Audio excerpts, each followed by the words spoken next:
अभी हम पढ़ेंगे 14वीं सदी में दिल्ली सल्तनत। 14वीं सदी में दिल्ली सल्तनत में कौन कौन से दो वंश हैं सल्तनत के भाई? तो खिलजी और तुगलक। ठीक है ना, खिलजी और तुगलक, ये हैं 14वीं सदी के। ठीक है, तो ये बताओ कि बलबन का मृत्यु कब हुआ? तो बलबन का मृत्यु 1286 में हुआ। तो बलबन की मृत्यु के बाद दिल्ली में कुछ समय तक अव्यवस्था फैली रही। कथन सत्य है कि असत्य है? तो कथन सत्य है। अच्छा, बलबन द्वारा नियुक्त किया हुआ उत्तराधिकारी कौन था? तो भैया बलबन द्वारा नियुक्त किया हुआ उत्तराधिकारी शहजादा मुहम्मद था। अच्छा, तो जो शहजादा मुहम्मद था वो तो पहले ही मारा गया था। किसके साथ लड़ाई में मारा गया था? शहजादा मुहम्मद। तो बलबन का जो नियुक्त किया हुआ उत्तराधिकारी शहजादा मुहम्मद था, मंगोलों के साथ एक लड़ाई में मारा गया था। अच्छा, तो बलबन का जो दूसरा बेटा था उसका क्या नाम था? तो बलबन का दूसरा बेटा का नाम था बुगरा खां, है ना। तो जो बुगरा खान ने, हालांकि उसे, अच्छा, तो ये बताओ, मतलब कहने का मतलब है यार कि 14वीं शताब्दी में हुआ क्या था? तो भैया 14वीं शताब्दी में दिल्ली सल्तनत का प्रसार भी हुआ था और पतन भी हुआ था। तो अभी हम देख रहे हैं कि बलबन का मृत्यु कब हुआ? 1286 में। तो बलबन का मृत्यु के पश्चात दिल्ली में अव्यवस्था फैला। इसका कारण क्या था?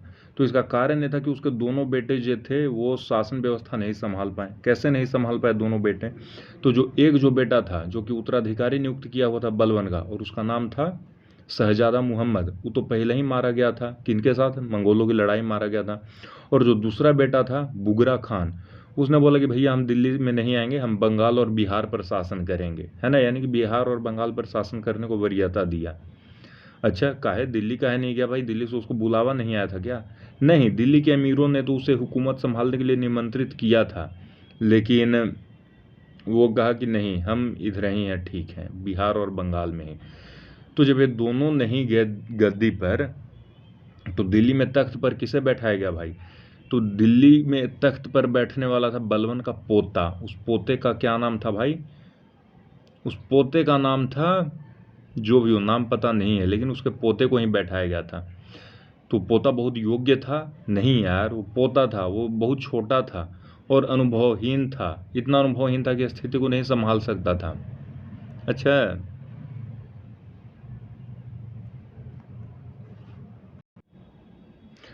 अच्छा, यानी कि जो बलबन का जो पोता बैठा, तो सब लोग बहुत खुश हुए होंगे? तो नहीं यार, घंटा खुश हुए होंगे। जो उच्च पदों पर जो तुर्क अमीर का एकाधिकार को लेकर काफ़ी नाराज़गी थी और उसका विरोध हो रहा था। लोग ये बोल रहे थे, हट साला, जब बलबन रहा नहीं, उसका दोनों बेटा आने को तैयार नहीं है, तो उसके पोते को काहे बैठा रहो भाई? खाली तुर्के लोग बैठेगा गद्दी पर? अरे भाई, तो तुर्के नहीं बैठेगा, दूसरे लोग और थे भी कौन बैठने वाले? चलो, तुर्क तो एक वर्ग हो गया, और कौन कौन थे भाई? तो तुर्क ही सिर्फ नहीं थे, खिलजी जैसे अनेक गैर तुर्क भी जो थे ना, वो गौरी के आक्रमण के समय से ही भारत आ चुके थे। वो बोल रहे थे खाली तुर्क नहीं, हम खिलजी विलजी भी गद्दी पर बैठेंगे, है ना। तो आ तो चुके थे ये सब, ठीक है, खिलजी विलजी जो गैर तुर्क थे आ तो चुके थे, लेकिन ये दिल्ली में तो बन नहीं पाए। तो ये किधर गए भाई? ये बिहार बंगाल में जाना पड़ा। अच्छा, और इन लोगों को यानी खिलजी वगैरह को सैनिक के रूप में रोजगार मिला? हाँ मिला, है ना। अभी देखो, थोड़ा सा पढ़ देते हैं। अब देखो क्या होता है, उन्हें सैनिक के रूप में रोजगार मिला। बहुतों को मंगोल चुनौती का सामना करने के लिए उत्तर पश्चिम में नियुक्त किया गया। कालांतर में अनेक भारतीय मुसलमान भी कुलीन वर्ग में शामिल हो चुके थे। तो ये सब कहा कि नहीं भैया, हम लोग भी अब ऐसा चूतिया नहीं है, ठीक है, भारतीय मुसलमान हैं, हम भी कुलीन वर्ग हैं, हम भी बैठ सकते हैं गद्दी पर। जो खिलजी विलजी हैं वो भी बैठ सकते हैं गद्दी पर, तुम खाली तुर्के काहे बैठोगे? अच्छा, बलबन के खिलाफ किसे लाया गया था जिससे पता चलता है कि उच्च पदों से वंचित किए जाने पर उनमें भी असंतोष था? तो देखिए, बलबन के खिलाफ इमादुद्दीन रेहान को लाए जाने के ढंग से पता चलता है कि उच्च पदों से वंचित किए जाने पर उनमें भी असंतोष था। अच्छा, नसीरुद्दीन महमूद के बेटों को किनारे करके बलबन ने स्वयं दिखा दिया था कि एक सुस्थापित राजवंश के वंशजों को दरकिनार करके एक सफल सिपह सलार स्वयं गद्दी पर बैठ सकता था, बशर्ते उन्हें कुलीनों और सेना का पर्याप्त समर्थन प्राप्त हो। अब देखो तो भैया, खिलजी देखो तो इन कारणों से जलालुद्दीन खिलजी के नेतृत्व में खिलजी कुलीनों के एक दल ने 1290 में बलवन के निकम्मे उत्तराधिकारियों को उखाड़ फेंका। जलालुद्दीन उत्तर पश्चिम सीमा का प्रधान रक्षक था और मंगोलों के खिलाफ उसने अनेक सफल लड़ाइयां लड़ी। अब जिस देखो खिलजी कैसे आ गया गद्दी पर, सो देखो तो इतना तो तय है कि भैया खिलजी के नेतृत्व में ही खिलजी कुलीनों के एक दल ने बलवन के निकम्मे उत्तराधिकारी को उखाड़ फेंका। तो जो जलालुद्दीन खिलजी है ये कैसे मतलब हाईलाइट हुआ, इसको कैसे इतना अनुभव मिला?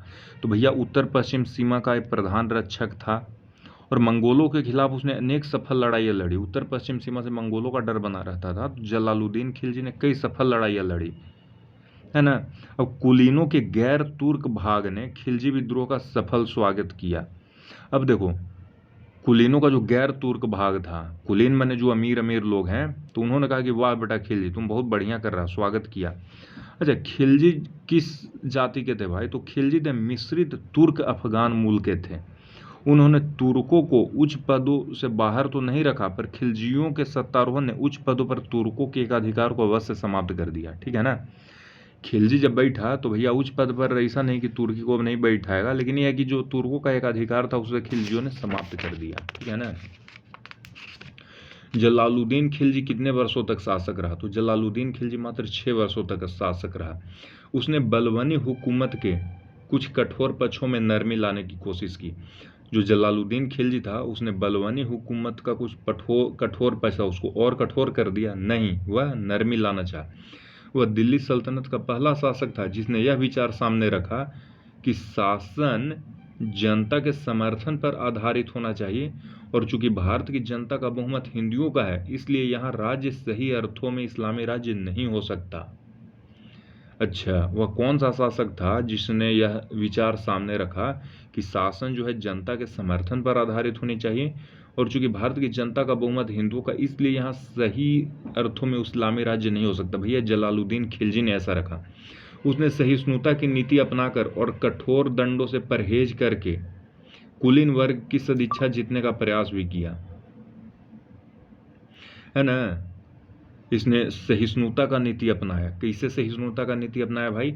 तो देखो कठोर दंड से परहेज किया, ठीक है, लेकिन उसके समर्थकों समेत अनेक व्यक्ति इसे कमजोर नीति मानते थे जो समय के अनुकूल नहीं थी, ठीक है ना।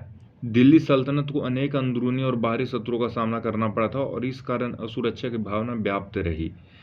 जलालुद्दीन की नीति को अलाउद्दीन ने पलट दिया जो अपने विरोधियों को कठोर दंड देता था, ठीक है। अब अलाउद्दीन खिलजी के बारे में पढ़ेंगे भाई, है ना। चलो अभी तक जलालुद्दीन खिलजी के बारे में पढ़े, ये थोड़ा मुलायम चारा था, ठीक है।